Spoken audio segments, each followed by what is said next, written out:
최근 전 세계에서 중국인들의 도를 넘는 행동이 큰 논란이 되고 있습니다. 일부 언론 보도에 따르면 중국인들의 무분별한 행위가 한국에서도 날이 갈수록 심각해지고 있는 상황이라고 하는데요. 믿기 어려우시겠지만 실제로 한국 한복판에서 중국 범죄로 인해 무고한 시민이 사망하고 다치는 사건이 발생해 많은 사람들이 충격에 빠지게 했는데요. 경찰은 한 온라인 커뮤니티를 통해 대대적인 중국 범죄에 대한 소탕 작전을 진행하겠다고 나선 상황이라고 합니다. 대체 한국에서 어떤 일들이 벌어지고 있는 것일까요? 지금부터 그 대대적인 소탕 작전의 전말을 공개합니다. 안녕하세요. 제 이름은 안나 강입니다. 나이는 20살이고 오늘은 제 인생에서 가장 중요한 날이에요. 드디어 기다리던 한국에 갈 수 있게 되었거든요. 저는 외국인이지만 한국은 제 피 속에 흐르고 있어요. 이 말은 자라면서 수없이 되뇌었던 말이었죠. 사람들은 저를 고려인 사세라고 부르고 있어요. 이것은 오래전 한국을 떠나야 했던 한국 가족 출신이란 뜻이죠. 제 증조할아버지는 1937년 스탈린에 의해 강제 이주되었던 수천 명의 한국계 사람들 중 한 명이었습니다. 우리 가족은 우즈베키스탄에서 카자흐스탄으로 그리고 마침내 파키스탄에 정착했어요. 그곳이 제가 태어나고 자란 곳이랍니다. 자라면서 한국어를 말할 수 없었어요. 하지만 우리 가족은 집에서 한국 전통을 계속 지켰죠. 설날과 추석을 축하했습니다. 할머니가 만든 김치는 우리 동네에서 유명했어요. 매일 밤 잠들기 전 할머니는 한국의 아름다운 산과 깨끗한 도시에 관한 이야기를 들려주셨답니다. 언젠가 안나야, 할머니는 제 머리를 쓰다듬으며 말씀하셨어요. 너는 내 조상의 땅을 보게 될 거야. 이제 그날이 마침내 왔습니다. 비행기 창문에 이마를 댑니다. 한강은 도시를 가로지르는 파란 뱀처럼 보이더군요. 서울은 위에서 보면 너무 질서정연하고 깨끗해 보였어요. 법과 질서 혼자 생각했어요. 한국은 강한 법과 질서가 있다고 하죠. 처음에는 한국에서 무엇을 기대해야 할지 확신이 없었어요. 파키스탄에 있는 친구들 중 일부는 제 계획을 알려줬을 때 웃었답니다. 왜 한국이야? 그들은 혼란스러운 표정으로 물었어요. 그냥 엄격한 규칙이 있는 또 다른 아시아 국가일 뿐이야. 뭐가 그렇게 특별해? 한 친구는 심지어 이렇게 말했죠. 그들은 너를 받아들이지 않을 거야. 너는 언어조차 말하지 못하잖아. 그들의 말은 상처가 됐지만 제 마음을 바꾸지는 않았습니다. 대학에서 언어를 공부했고 영어, 러시아어, 우르두어를 유창하게 말할 수 있었어요. 한국어가 제 다음 도전이 될 것이었죠. 두고 봐, 의심하는 친구들에게 말했어요. 한국은 특별해. 한국에 관해 찾을 수 있는 모든 것을 읽었습니다. 한국 전쟁 이후 가장 가난한 나라 중 하나였다가 세계에서 가장 선진 경제 중 하나가 된 놀라운 여정에 대해 알고 있었어요. 기술, 미용 제품, 엔터테인먼트 분야의 한국 혁신에 대해 알고 있었죠. K-팝 노래는 거의 매일 제 전화기에서 재생되었답니다. 하지만 무엇보다도 저를 한국으로 이끄는 무언가가 있다는 것을 알았어요. 제 피 속에, 제 심장 속에 있는 무언가였습니다. 비행기가 하강하기 시작하자 긴장감이 커지기 시작했어요. 만약 친구들이 맞다면? 만약 제가 여기에 속하지 않는다면? 만약 한국인들이 저를 그저 또 다른 외국인으로 본다면? 깊은 숨을 들이쉬고 눈을 감았어요. 떠나기 전 할머니의 마지막 말씀이 생각났습니다. 안나야, 내 마음속에 한국을 담고 있단다. 그것이 너를 한국인으로 만들어주지. 내가 어디서 태어났거나 어떤 언어를 말하든 상관없어. 비행기 바퀴가 쿵 소리와 함께 땅에 닿고 눈을 떴어요. 창문을 통해 인천국제공항이 보였습니다. 커다란 유리벽과 빛나는 바닥이 있는 거대하고 현대적인 공항이었죠. 한국에 오신 것을 환영합니다. 기장이 한국어로 그리고 영어로 안내했어요. 좌석 아래에서 작은 배낭을 꺼냈습니다.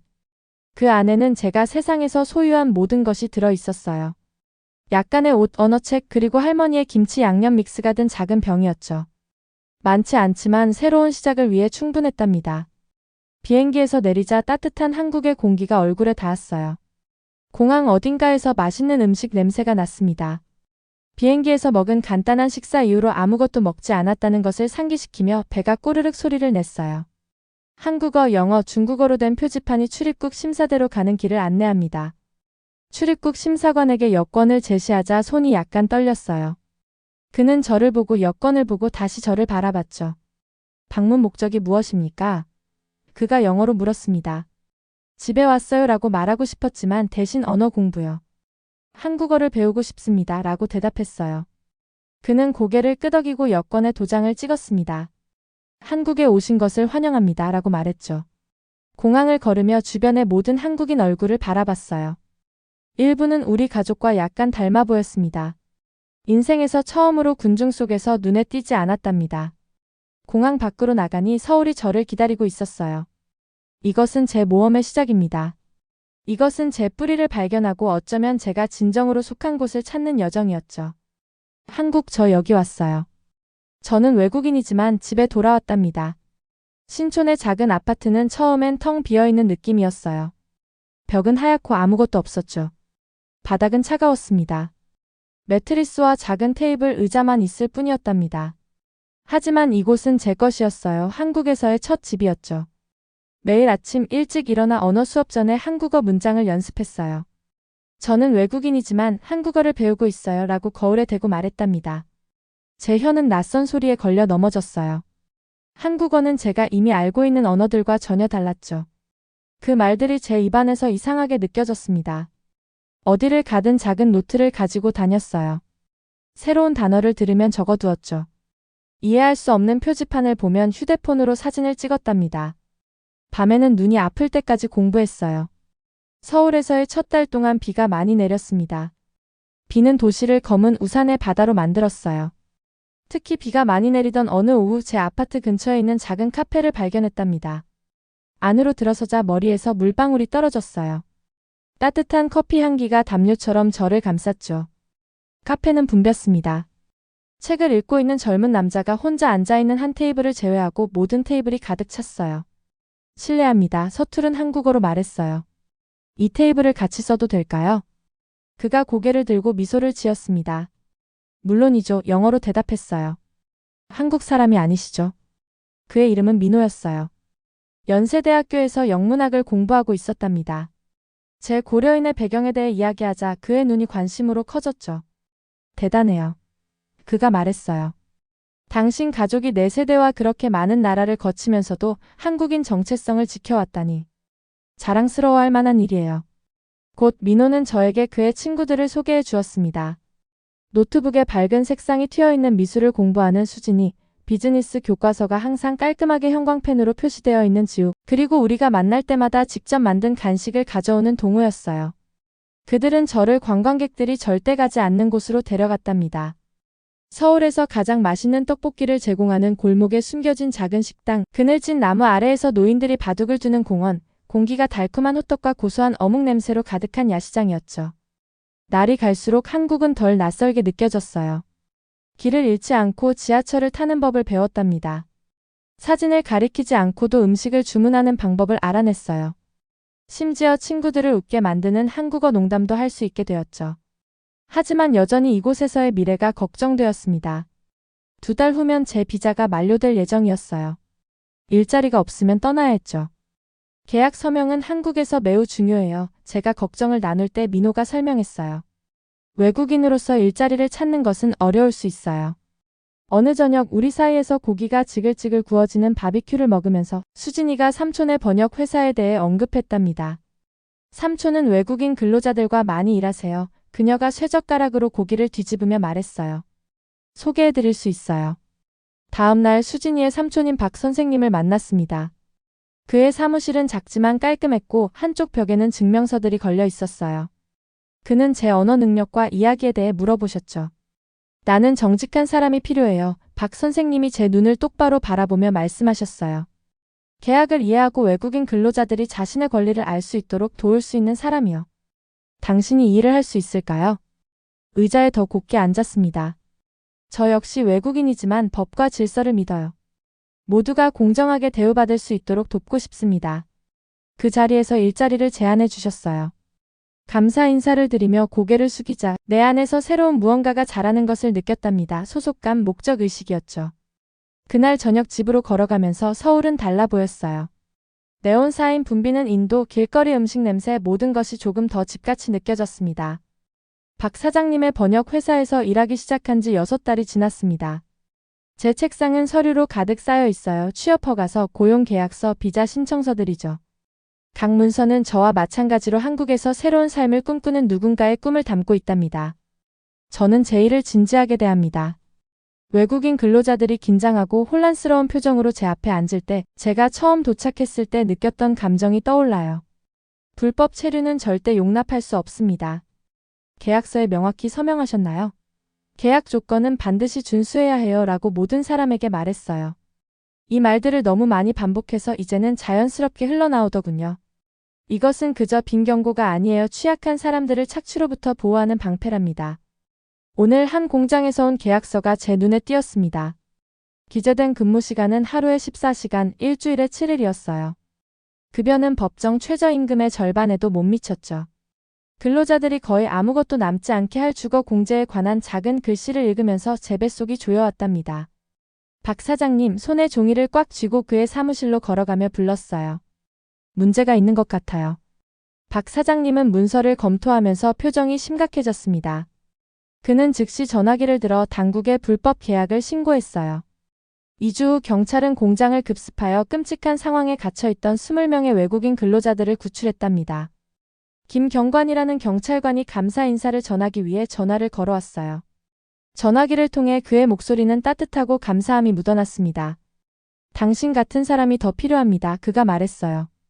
무언가 잘못된 것을 보았을 때 신고하기를 두려워하지 않는 사람들이요.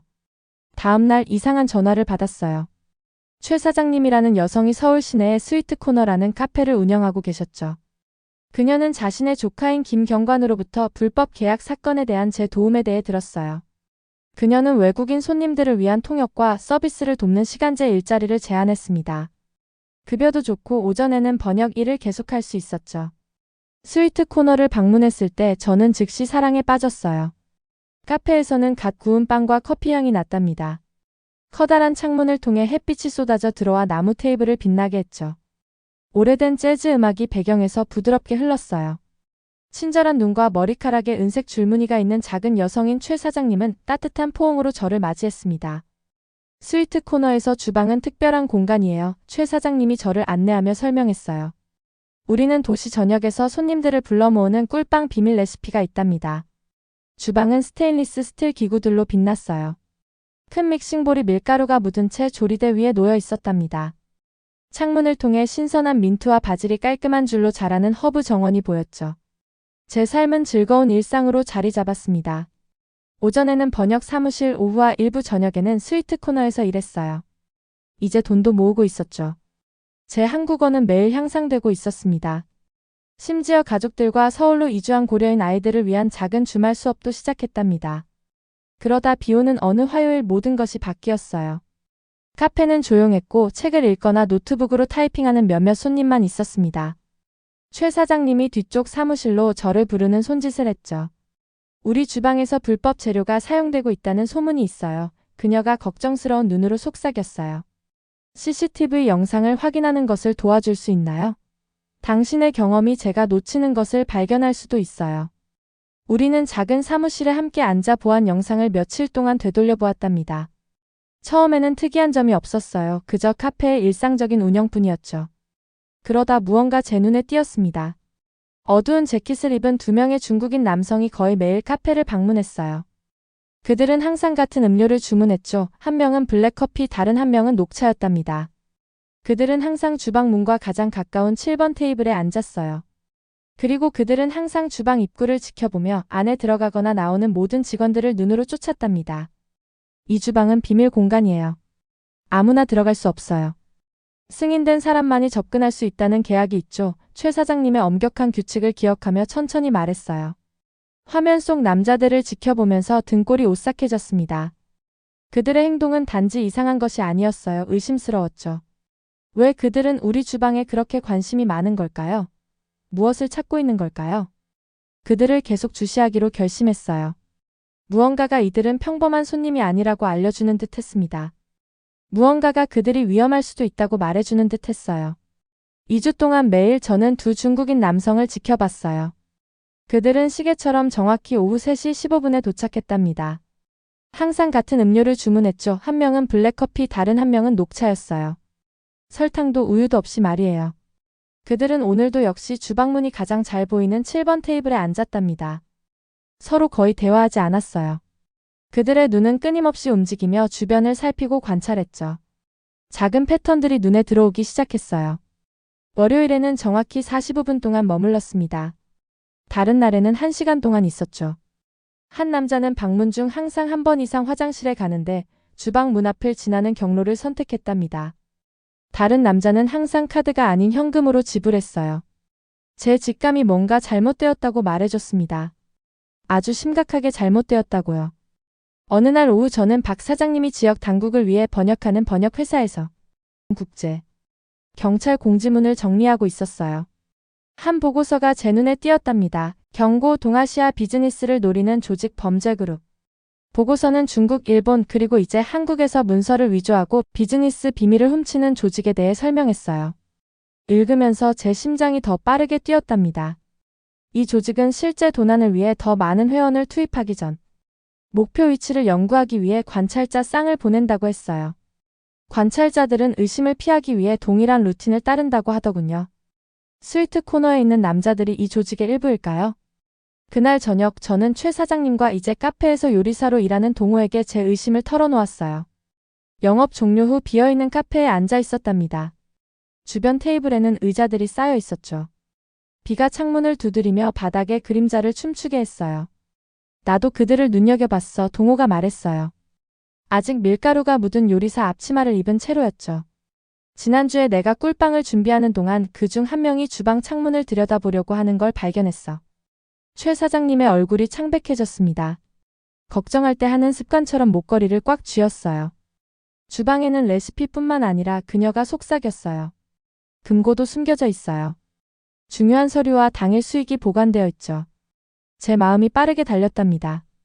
우리는 추가 보안 카메라를 설치하고 모든 직원들에게 더욱 주의하도록 알리기로 결정했어요. 저는 또한 김 경관에게 전화해 제 우려를 공유했죠. 사복 경찰들이 카페를 지켜보도록 하겠습니다. 김 경관이 약속했어요. 하지만 행동하기 전에 더 많은 증거가 필요해요. 다음 며칠은 긴장된 나날이었답니다. 저는 모든 소리에 화들짝 놀랐어요. 손님들에게 서빙할 때 손이 떨렸죠. 그 남자들은 우리가 그들을 지켜보는 것을 모른 채 자신들의 일상을 계속했습니다. 그러다 금요일에 뭔가 변했어요.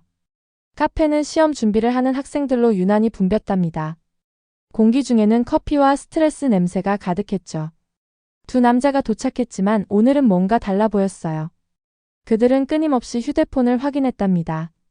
그들의 눈이 더 불안하게 이리저리 움직였어요. 근처 테이블을 닦으면서 저는 그들의 속삭이는 대화 조각을 들었어요. 내일 밤. 주방문. 코드. 제 혈관 속으로 얼음이 퍼져나갔습니다. 그들은 내일 밤에 뭔가를 계획하고 있었어요. 저는 즉시 김경관에게 문자를 보냈죠. 내일 밤에 뭔가 일어날 예정. 도움이 필요해요. 그날 밤 영업 종료 후 우리는 모든 CCTV 영상을 다시 검토했습니다. 김경관이 우리와 함께 했는데 그의 경찰 배지가 카페 조명 아래에서 반짝였어요. 화면에서 우리는 그 남자들이 우리 카페의 모든 세부 사항을 연구해온 방식을 볼 수 있었답니다. 직원 일정, 보안 카메라, 문의 잠금 장치까지요. 그들은 마치 목표물인 것처럼 우리 카페를 조사해 왔어요. 최 사장님이 떨리는 목소리로 말했어요. 김 경관이 굳은 표정으로 고개를 끄덕였습니다. 증거와 여러분의 보고를 바탕으로 우리는 이 남자들이 문서 위조와 도난을 전문으로 하는 더 큰 범죄 조직의 일부라고 믿습니다. 우리는 계획을 세웠어요. 내일은 평소처럼 진행될 거예요. 김 경관의 팀이 카페 안팎에 숨어서 기다릴 예정이었답니다. 그날 밤 저는 거의 잠을 이루지 못했어요. 꿈속에서 어두운 그림자들이 주방문을 향해 다가오는 모습이 보였죠. 다음 날은 제 인생에서 가장 길게 느껴지는 하루였답니다. 모든 손님이 의심스러워 보였어요. 모든 소리에 움츠러들었죠. 시계는 천천히 오후 3시 15분을 향해 움직였어요. 문종이 울리자 두 남자를 기대하며 올려다봤습니다. 대신 6명의 낯선 사람들이 들어왔어요. 4명의 남자와 2명의 여자였죠. 그들은 카페 전체에 흩어져 각기 다른 테이블에 앉았어요. 한 명은 카운터로, 한 명은 화장실로, 한 명은 출구 근처에 서 있었답니다. 새로운 조직원들이야 충격과 함께 깨달았어요. 그들이 전략을 바꾸고 있었죠. 한 남자가 카운터에 다가왔습니다. 그의 한국어는 서툴렀고 강한 억양이 있었어요. 거스름돈을 건네면서 저는 그의 손목에 있는 작은 문신을 발견했답니다. 네모 안에 있는 원이었죠. 위조 조직에 관한 경찰 보고서에서 본 것과 같은 상징이었어요. 제 심장이 너무 크게 뛰어서 모든 사람이 들을 수 있을 것 같았어요. 주의를 끌지 않으면서 저는 카운터 아래에 있는 무음 경보 버튼을 눌렀답니다. 김 경관이 준비한 신호였죠. 함정이 설치되었습니다. 이제 우리는 기다렸어요. 다음 날 아침 일찍 스위트 코너에 도착했어요. 하늘은 아직 어두웠고 해가 뜨려고 준비하면서 별들이 사라지고 있었답니다. 최 사장님은 이미 그곳에 계셨는데 눈은 피곤해 보였지만 단호해 보였어요. 제가 들어서자 따뜻한 차 한 잔을 건네주셨습니다. 김 경관이 어젯밤에 전화했어요. 그녀가 조용히 말씀하셨어요. 오늘 평소처럼 행동해 달라고 부탁했어요. 그의 팀이 지켜볼 거래요. 앞치마를 매면서 제 손이 약간 떨렸답니다. 전에 경찰 작전에 참여한 적이 없었거든요. 이 아침의 카페는 느낌이 달랐어요. 똑같은 아늑한 의자와 나무 테이블이었지만 이제 그것들은 곧 위험한 일이 일어날 무대의 소품처럼 보였죠. 계약서에 서명하고 불법 활동은 즉시 신고하세요. 직원들이 도착했을 때 말했어요. 제 인생의 모토가 된 문구를 반복하면서요. 그 말들이 마치 보호 주문처럼 카페 전체에 울려 퍼졌답니다. 점심시간이 되자 스위트 코너는 평소 손님들로 가득 찼어요. 교과서를 펼쳐놓은 대학생들, 노트북을 두드리는 비즈니스맨들, 서울 지도를 연구하는 관광객들이었죠. 저는 모두에게 미소로 서빙했지만 제 눈은 끊임없이 시계를 확인했어요. 오후 3시 15분이 느릿느릿 다가오는 기차처럼 다가왔답니다. 정확히 3시 15분 문 위에 종이 짤랑거렸습니다. 어제와 같은 조직이 들어오자 제 심장이 뛰었어요. 4명의 남자와 2명의 여자였죠. 그들은 다시 카페 전체에 흩어져 같은 전략적 위치를 차지했어요. 어제 제 팔을 잡았던 여자가 카운터에 앉았답니다. 그녀가 차갑게 미소 지었어요. 녹차 주세요. 그녀가 말했어요. 오늘은 긴장해 보이네요. 외국인 소녀. 차를 준비하면서 천천히 숨쉬는데 집중했어요. 뜨거운 물이 녹색잎 위로 흙 냄새를 내며 쏟아졌답니다. 안정된 손으로 그녀 앞에 컵을 놓았어요. 즐겁게 드세요. 간단히 말하고 돌아섰습니다. 눈끝으로 한 남자가 주방으로 이어지는 복도 쪽으로 천천히 움직이는 것을 지켜봤어요. 그는 화장실을 찾는 척했지만 저는 더 잘 알고 있었죠. 김 경관은 침착하게 계속 관찰하라고 했어요. 그래서 그를 지켜보며 근처 테이블을 닦았답니다. 갑자기 우리 주방 보조인 민수가 놀란 눈으로 급히 저에게 다가왔어요. 매니저님, 저 손님이 주방 문을 열려고 했어요. 그가 긴급히 속삭였습니다. 이것이 우리가 기다려온 순간이었어요. 빠르게 뛰는 심장으로 저는 카운터 아래에 있는 김 경관이 어제 설치한 무음 경보 버튼을 눌렀답니다. 소리는 나지 않았지만 주변에 배치된 경찰관들이 신호를 받을 것을 알고 있었어요. 그 남자가 복도에서 돌아와 카운터에 있는 여자에게 살짝 고개를 끄덕였습니다. 그녀가 일어서서 손도 대지 않은 차 옆에 돈을 놓았어요. 이것이 그들이 떠나는 신호였죠. 뭔가 잘못됐다는 것을 알고 있었어요. 함정이 닫히는 것을 느낄 수 있었답니다. 하지만 이미 늦었어요. 밖에서 경찰 사이렌이 울려 퍼졌습니다. 김 경관과 그의 팀이 앞면에 경찰이라고 적힌 방탄조끼를 입고 카페 문을 열고 급히 들어왔어요. 불법 조직 용의자 신고 접수. 경찰관이 용의자들을 빠르게 에워싸며 선포했어요. 모두 자리에 앉아 계세요. 손님들이 충격으로 얼어붙었답니다. 6명의 조직원들이 흩어지려 했지만 경찰관들이 모든 출구를 막았어요. 한 남자가 재킷 안으로 손을 뻗었지만 무언가를 꺼내기 전에 경찰관이 그를 제압했습니다. 어제 저를 위협했던 여자가 주방 쪽으로 달려가려 했지만 제가 그녀의 길을 막았어요. 잠시 우리의 눈이 마주쳤습니다. 그녀의 분노와 제 결단력이 맞섰죠. 김 경관이 용의자들에게 하나씩 수갑을 채웠어요. 그의 팀이 그들을 수색하며 충격적인 증거를 발견했답니다.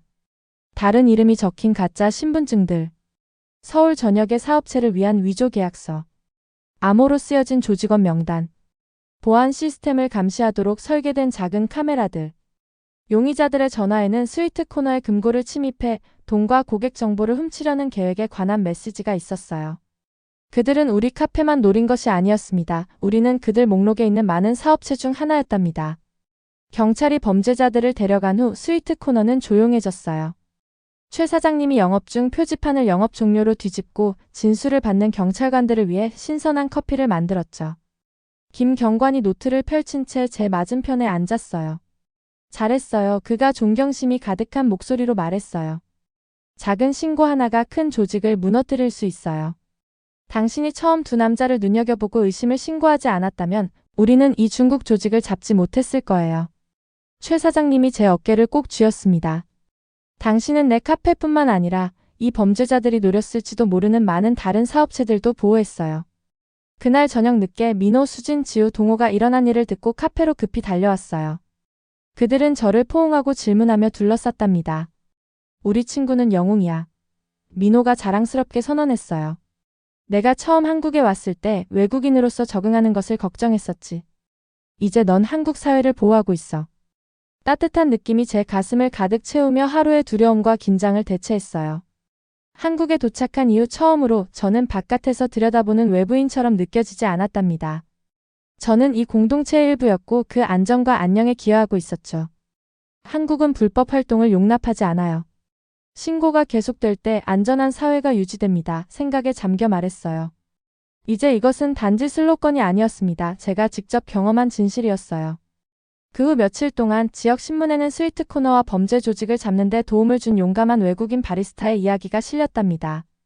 사람들이 저를 만나기 위해 카페를 방문했어요.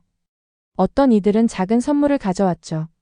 한국에 관한 책, 집에서 만든 쿠키, 심지어 전통 한국 팔찌까지요. 어느 저녁 카페를 닫으려는데 흥분된 표정의 친구들이 밖에서 기다리고 있었어요. 보여줄 것이 있어요. 수진이 제 팔과 자신의 팔을 엮으며 말했어요.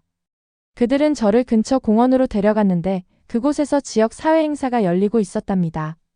입구에 커다란 현수막이 걸려 있었어요. 우리 동네 영웅들을 축하합니다. 충격적이게도 제 사진이 변화를 만든 다른 지역 사회 구성원들과 함께 전시되어 있었어요. 제 사진 아래에는 이런 말이 적혀 있었죠. 안나, 김, 당신이 변화를 만드는 곳이 바로 집임을 증명합니다. 행복한 눈물이 제 눈을 가득 채웠어요. 친구들을 바라보며 이제 저를 이름으로 부르며 인사하는 이웃들, 제 집이 된 도시를 바라보면서요. 한국에 제 뿌리를 찾아왔어요. 감정에 북받친 목소리로 그들에게 말했어요. 하지만 더 좋은 것을 찾았답니다. 제가 속한 곳을 찾았어요.